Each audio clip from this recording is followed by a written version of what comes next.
사랑의 하나님 아버지, 이 시간 예배의 자리로 불러주신 은혜에 감사드립니다. 하나님은 우리를 사랑으로 불러주셨는데 우리의 욕심과 이기심으로 인하여 코로나19가 생긴 것은 아닌지 돌아봅니다. 교회에 나와 함께 예배드리지 못한 지 벌써 2달이 다 되어가고 있습니다. 저희에게 지혜를 주셔서 이 고난으로 인하여 우리가 무엇을 새롭게 깨달아야 되고 돌이켜 회개해야 하는지 알게 하여 주옵소서. 처음 겪는 많은 불편한 상황에서도 감사할 수 있는 마음을 저희에게 허락하여 주옵소서. 함께 예배할 수 없지만 그를 통하여 교회 공동체의 소중함을 느끼게 해주시니 감사합니다. 학교에 갈 수 없지만 그 시간을 가족과 함께 보낼 수 있고 또 힘들다 불평했던 학교 생활을 기대하며 기다리게 해주시니 감사합니다. 과학과 의학이 발달하였다지만 전 세계적으로 만연된 코로나19를 통하여 인간의 연약함을 다시 느끼게 하시고 더욱 절실히 하나님의 인도하심을 기도하게 하시니 감사합니다. 저희에게 나 아닌 이웃에 대한 사랑하는 마음과 긍휼함을 베풀어 주셔서 지금 이 사태로 인하여 고통받는 이들을 위하여 기도하게 하시고 감염된 자들도 속히 영육이 회복되기를 기도합니다. 예배드리는 처소가 어디든지 마음을 다하여 드리는 예배되게 하시고 저희의 생활 자체가 예배가 되어 참된 그리스도의 제자로 살아가는 서귀포 제1교회 청소년부가 되도록 인도하여 주옵소서. 신실하신 하나님을 높이며 예수님의 이름으로 기도드립니다. 아멘. 오늘 하나님께서 우리에게 주시는 말씀입니다. 하나님의 말씀은 에스겔서 43장 5절에서 9절까지 말씀입니다.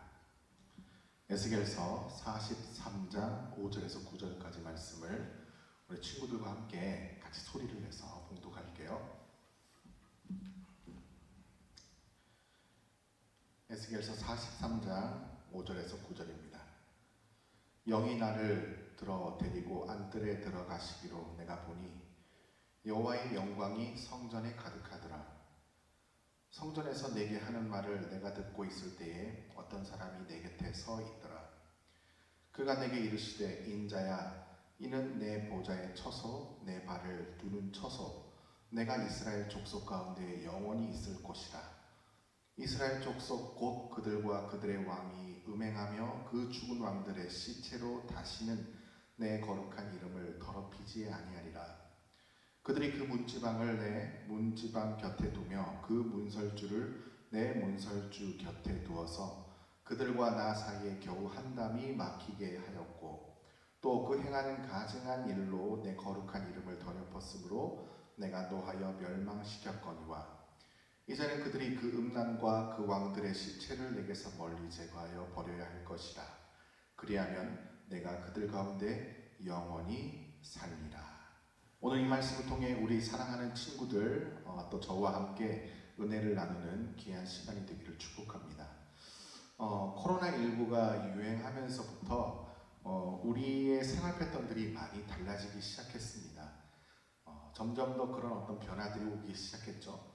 그 중에 하나가 아마도 우리가 밖에서 생활하던 그 생활에 대해서 이제 좀 멀리하게 되고 실제로 집 안에서 그러니까 가정에서 보내는 시간들이 더 많아지고 있다는 사실입니다.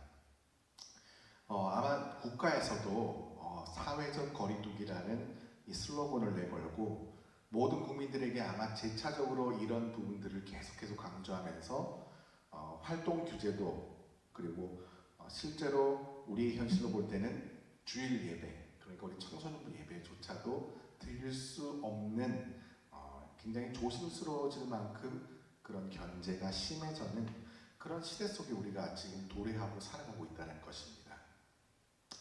건물과 또 개인적으로 아무리 교회에서 많이 소독도 하고 또 예배를 드릴 때 방역도 여러 가지 어떤 방법들을 열심히 하고 있지만 실제적인 전염 문제가 아직까지도 우리에게는 있기 때문에 그런 수칙들을 열심히 지킨다 할지라도 주일에 교회에 모이는 것이 세상의 시선으로 볼 때는 그렇게 좋지만은 않다라는 것입니다. 오히려 우리가 만약 모여서 예배를 드린다고 할 때 여전히 세상의 일반적인 사람들의 입장에서는 교회가 왜 사회적으로 협조하지 않고 왜 모이지? 그런 식으로 따가운 시선을 여전히 우리는 맞을 수밖에 없다는 겁니다. 그래서 사회적 거리를 두고 또 안전을 지켜야 하는 것도 우리가 맞는 말이겠지만 더 서글픈 현실적인 문제는요. 교회가 이런 상황 가운데 지탄의 대상이 되었다라는 사실입니다. 교회가 지탄의 대상이 되고 교회가 마치 그런 어떤 미움받는 티켓으로 미움받는 어떤 타겟이 되었다는 것이 더 가슴 아픈 현실이지 않을까라는 생각을 해보았습니다. 이런 상황이 얼마나 계속 지속되고 있습니까? 그러니까 아마 우리 친구들도 그렇고 목사님도 그렇고요.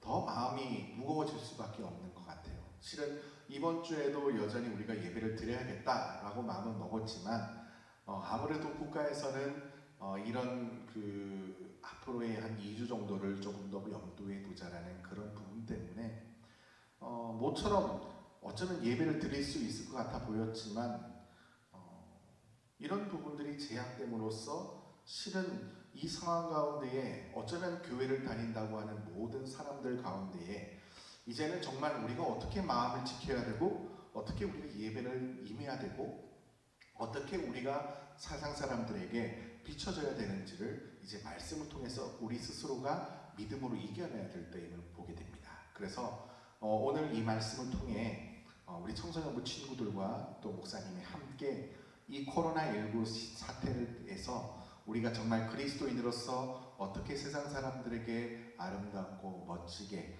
또 하나님이 얼마나 기뻐하시는 삶을 살아갈 수 있는지에 대해서 말씀을 통해 여러분과 함께 찾아보고 은혜를 나누고자 합니다. 한번 질문을 드려볼게요. 우리 친구들 예배당, 교회, 우리 교회 서귀포 제일교회라고 하잖아요. 이 교회 또 예배당, 여러분에게는 이 예배당, 교회가 어떤 의미가 있는 곳인가요? 머릿속으로 한번 생각해 보면은 물론 다 그렇지 않다고 보겠지만 그냥 예배 드리는 곳 혹은 또 모여서 사람들이 교제하고 만나는 그런 장소, 그리스도인의 모임의 공동체, 이런 여러 가지의 의미들을 둘 수 있을 것입니다. 그렇다면은 오늘 본문으로 다시 돌아가서요, 역사를 이렇게 거슬러 올라가 볼게요. 역사를 거슬러 올라가서 이스라엘 백성들에게, 그러니까 오늘 이 에스겔서에서 나오는 이스라엘 백성들에게 입장에 있어서 이 성전이라는 것은 어떤 의미였을까요? 이스라엘 백성에게도 마찬가지일 것 같아요. 단순히 어떤 그런 제사를 드리는 곳이나 어떤 그런 장소적이고 모이는 그런 기능적인 어떤 의미보다는 그것을 넘어서 하나님이 거하시는 곳, 하나님의 그러한 만남이 있는 영적인 의미가 있던 곳이 바로 성전이라는 것입니다. 좀 더 쉽게 말하면요, 하나님이 이스라엘 백성과 함께 하신다는 것을 상징하는 특별한 장소이자 특별한 만남의 현장이 바로 성전이었다는 것입니다. 그래서 그 자체만으로 이스라엘 백성들에게 있어서는 이 성전이 분명한 축복이자 또 은혜였다는 사실을 그들이 고백할 수밖에 없었던 것이죠. 그런데 이 마음이 좀 오래 가고 이 어떤 생각과 이런 그런 믿음들이 오래 갔으면 좋았겠지만 안타깝게도 이스라엘 백성들은요, 점점 타락해지면서부터 하나님의 성전이 하나님이 아닌 다른 우상들이 섬겨지게 되고, 그러면서 하나님의 성전이 더럽혀지게 되는 그런 상황들이 이루어질 것입니다. 그런 이스라엘 백성들의 가증스러운 모습에 하나님께서는 성전을 떠나실 것이라고 에스겔에게 환상으로 보여주시고 계신 거기도 하고요. 아마 에스겔서 앞장에 보면은 그러한 이스라엘을 향한 경고와 심판의 메시지가 이 에스겔서에서 앞장에 나오고 있습니다. 왜 하나님께서는 그 하나님을 만날 수 있는 그 성전을 그들을 떠난다고 말씀하셨겠습니까? 그것은 바로 하나님을 절대적으로 모셔야 될 이 이스라엘 백성들이 하나님을 섬기지 않고 하나님이 계신 성전을 거룩하게 지키지 못하니까 하나님께서는 스스로 그 성전을 떠나시겠다고 말씀하신 것입니다.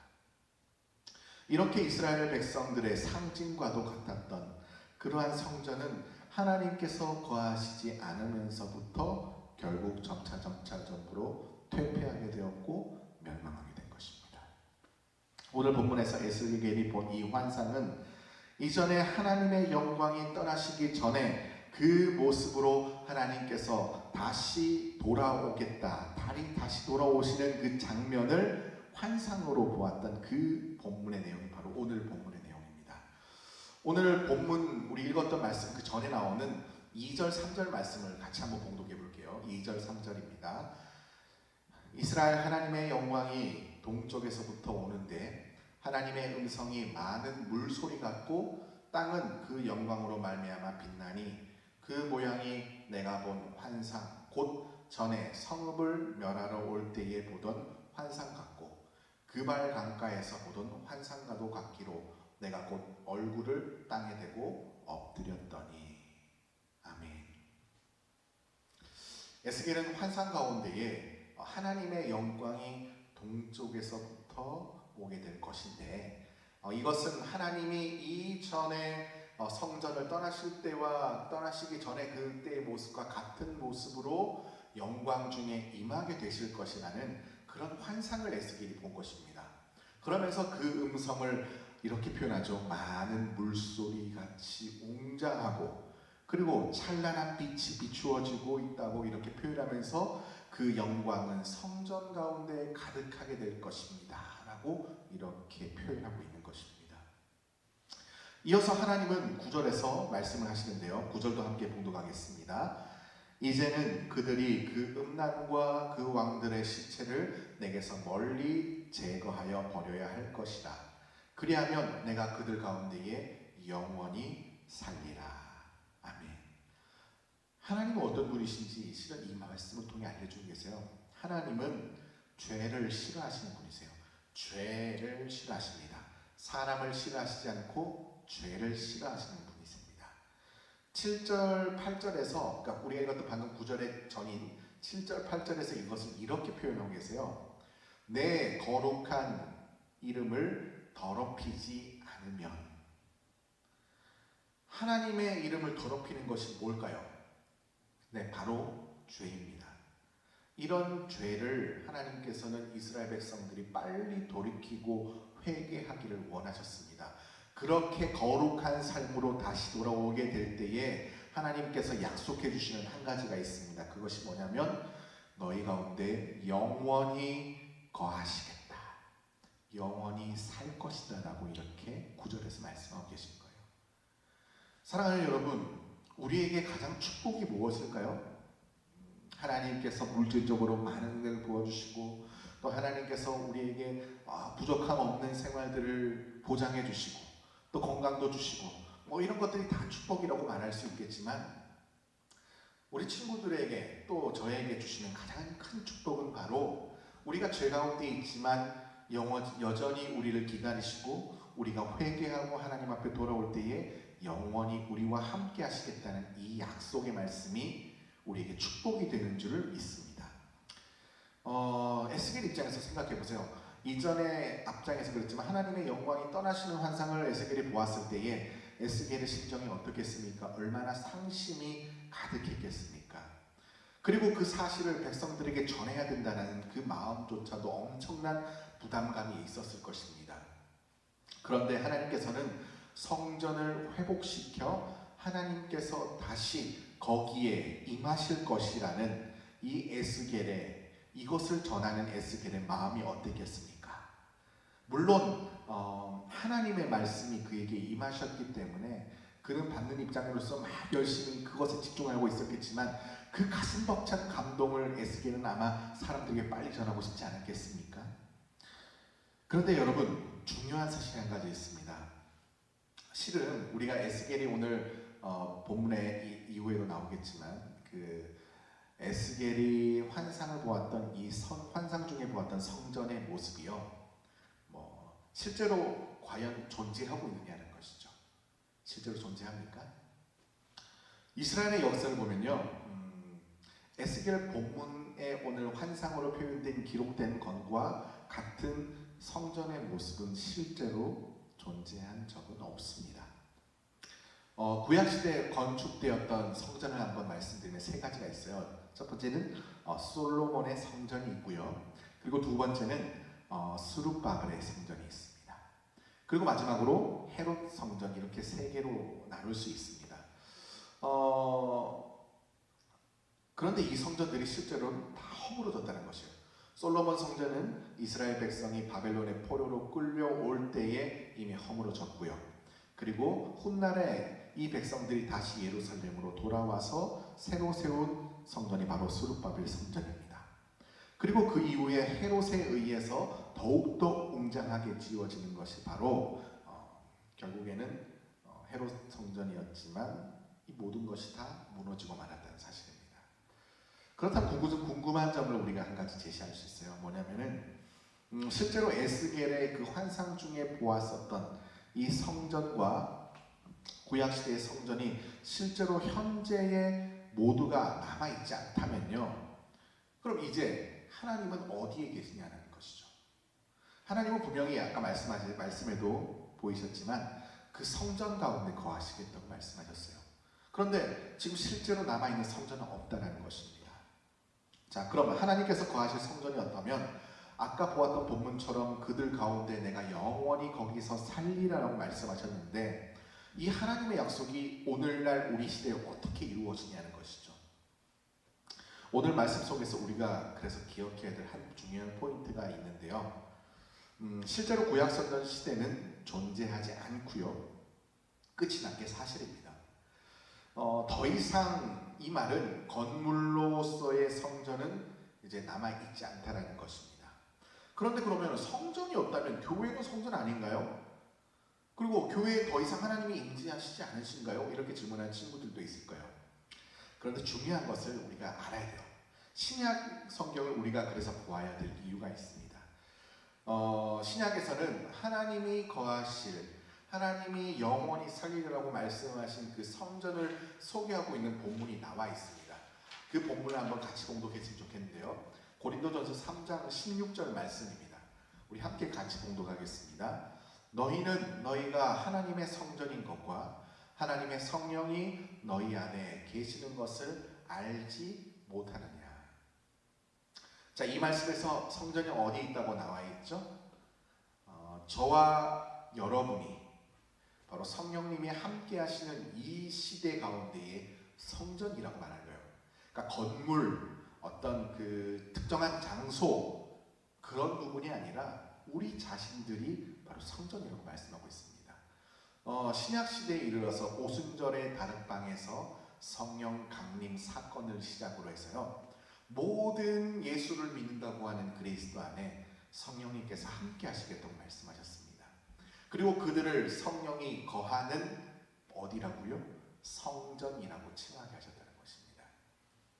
과거 구약 시대에는 외형을 가진 건물로서의 성전이라고 이야기했지만, 신약 시대에는 성령님이 거하시는 성도 그 한 사람 한 사람 한 사람이 성전이 되는 것이라고 말씀하고 있는 것입니다. 그래서 우리 사랑하는 청소년부 친구들, 우리 서귀포 제1교회라는 교회 공동체가 있지 않습니까? 그곳에서 예배를 드리고 또 모임하는 것에 실은 그 경계가, 우리가 예배하고 모임하는 그 경계가 건물이나 또 시설에 갇혀서 여기까지가 우리 교회 경계고 여기까지가 우리가 예배하는 처소라는 이 경계를 갖춰서, 거기 안에 갇혀서 그 정도로 우리가 성전에 대해서 우리의 인식이 머물러서는 안 된다는 것입니다. 설령 우리가 현 시국에 지금 함께 모여 예배를 드릴 수 없는 그런 상황이라 할지라도 우리가 하나님의 소망을 잃지 않을 수 있는 이유는 바로 오늘 이 본문의 말씀, 그리고 오늘 주시는 이 메시지 가운데 있다고 봅니다. 그것은 저와 여러분이 바로 모두가 각자 성전의 의미를 가지고 있다는 점입니다. 이렇게 각각의 한 사람 한 사람 한 사람 한 사람들이 모여서 그렇게 함께 하시는 성전이기에, 그래서 우리가 거룩하심에 합당한 삶, 거룩하심에 합당한 모습으로 그렇게 살아가야 된다는 말씀입니다. 고린도전서 6장 19절에 우리가 어떻게 살아가야 되는지를 말씀하고 있어요. 너희 몸은 너희가 하나님께로부터 받은 바 너희 가운데 계신 성령의 전인 줄을 알지 못하느냐. 너희는 너희 자신의 것이 아니라. 우리 친구들 기억하세요. 내 몸은 누구 것입니까? 내 몸은 누구의 것이에요? 내 것이 아니에요. 하나님이 주관하시고 하나님이 다스리시기 때문에 내 몸 역시도 하나님의 것이라는 것입니다. 예수 그리스도를 믿는다고 고백하며 또 예수 그리스도를 믿는 그런 믿음으로 살아가는 사람들은 내 몸도 심지어 내 생각도 내 마음까지도 하나님의 것입니다 라고 고백할 수 있는 것이 바로 예수 그리스도를 믿는 믿음이라는 것입니다. 그러므로 오늘 본문에서 에스겔이 환상 가운데에 그러한 하나님의 거룩한 성전을 보았던 것처럼 우리의 모든 삶 가운데에 하나님의 영광이 가득 넘치도록 그렇게 우리가 하기 위해서는 더 이상 우리의 삶에 부끄러운 죄가 우리의 삶을 더럽히지 못하도록 더더욱이 어떻게 해야 돼요? 그 죄를 짓지 않도록 하나님이 싫어하시는 죄를 멀리하기 위해서 날마다 몸부림치며 하나님이 기뻐하시는 방법대로 하나님이 원하시는 방법대로 그렇게 살아가야 되는 것입니다. 사랑하는 우리 친구들, 이제 말씀을 마무리할게요. 지금까지 우리는 코로나19 사태로 인해서 아직까지도 교회에 모여서 정말 누구보다 떳떳하게 예배를 드리는 것이 힘들어져 있습니다. 그렇다고 우리 친구들 우리 예배가 쉬는 것일까요? 그리고 그냥 예배 적절하게 영상으로 드리면 끝일까요? 교회에 모여 함께 모이지 못하는 것에 대한 안타까움은 저도 있고 우리 친구들에게도 있다고 봅니다. 물론 그것이 있겠지만 무조건 다 함께 모여서 무조건 다 함께 만나서 그렇게 예배를 드릴 수 있으면 그것만이 예배입니다 라고 말해서는 안 된다는 것입니다. 진짜 그리스도인이라고 한다면, 진짜 예수를 믿는 사람이라고 한다면요, 나 자신이 하나님의 성전임을 고백하면서 내가 언제 어디에 무엇을 하든지 내 삶 그 자체가 하나님의 영광과 임재를 드러내는 통로가 될 수 있는 삶을 사시는 우리 친구들이 되기를 축복합니다. 이제 벌써 함께 예배를 드리지 못한 지가 2달이 다 되었어요. 지금까지의 나의 삶을 이 시기를 통해서 돌아보았으면 좋겠어요. 또 우리의 예배를 한번 그냥 스쳐 지나가고 예배 못 드리는 시기라고 그냥 이 시기를 그냥 흘러보내는 것이 아니라 저와 우리 친구들이 우리 예배에 대해서 한 번 더 생각해 봤으면 좋겠어요. 혹여나 코로나를 이유로 이런 상황까지 가운데에 내 안에 알게 모르게 들어온 안일한 마음들, 귀찮아하는 마음들, 또 하나님을 소홀히 여겼던 부분들, 예배를 드려야 되는데 그 예배 시간조차도 지키지 않았던 부분들, 이런 부분들을 보면서 과거 이스라엘 백성들처럼 하나님이 아닌 여러분 안에 또 다른 어떤 우상들을 섬기고 있지 않는지를 보자는 것이에요. 그러면서 예배가 시간이 되면 형식적으로 드리고 끝나면 그것은 세상과 다를 바 없는 그런 모습으로 우리가 돌아오지 않느냐는 것입니다. 이제 우리가 이 청소년부실, 목사님이 지금 여기 있는 이 청소년부실에서 예배 공간에서 이 음량 마이크를 들고 목사님이 물론 설교를 하지만 이 소리를 잘 들리는 음량과 또 영상, 편하게 성경 찾자라도 성경을 볼 수 있는 영상과 편안한 뒤에 기대도 그저 그냥 편안하게 쉴 수 있는 이 의자와 이 분위기 속에서만 드렸던 그러한 우리의 예배 생활에 멈추지 않기를 바랍니다. 다시금 이 시기를 통해서 우리 친구들이 나 자신이나 또 하나님의 기뻐하시는 그 모습이 과연 어떤 부분인지를 생각하면서 내가 곧 하나님의 성전임을 다시금 깨닫는 시간들이 되길 바라고, 여러분이 있는 어느 장소든 어느 곳이든 또 그곳이 예배의 장소가 되고 그곳 가운데 함께 하시는 하나님을 경험하는 거룩한 예배자가 되는 우리 사랑하는 청소년부 친구들 그리고 교사 선생님들이 되시기를 주님의 이름으로 축복합니다. 기도하겠습니다. 하나님 아버지 감사합니다. 코로나19 사태로 인해 2달간 함께 예배드리지 못하는 이 상황 가운데에 우리 사랑하는 청소년부 친구들이 이스라엘 백성과 같은 그러한 실수들을 반복하지 않게 하시며 내 몸이 하나님의 거룩한 성전이고 또 내가 있는 곳이 하나님께 임하는 예배드릴 수 있는 장소임을 기록하게 하여 주시사 특정한 것을 기대하는 것보다 내가 있는 이 상황과 시국 가운데에 움츠러들지 않는 믿음으로 하나님께 어느 곳에든지 예배드리며 그곳이 하나님이 임재하시는 장소임을 깨달으며 다시 만나는 그날까지 살아계신 하나님을 더욱더 만나며 그 하나님과 풍충만한 은혜와 그러한 하나님을 만나는 경험들이 날마다 더하여지는 우리 청소년부 친구들 모두가 되게 하여 주시옵소서. 걸어가신 예수님의 이름으로 기도드립니다. 아멘. 이제는 우리 주 예수 그리스도의 은혜와 하나님 아버지의 무한하신 사랑하심과 성령님의 교통하심과 역사하심이 이 코로나 시대에 움츠려들고 있는 믿음이 아닌 내가 곧 하나님의 성전이며 초소임을 기억하고 어느 곳이든 어느 장소이든 어떤 환경이든 그것에 매이지 않고 하나님만 바라며 하나님만 찾는 그러한 믿음으로 살아가는 우리 청소년부 친구들 머리머리 위에 또 우리 사랑하는 교사들 머리머리 위에 이제로부터 영원토록 함께 하시기를 간절히 축원하옵나이다. 아멘.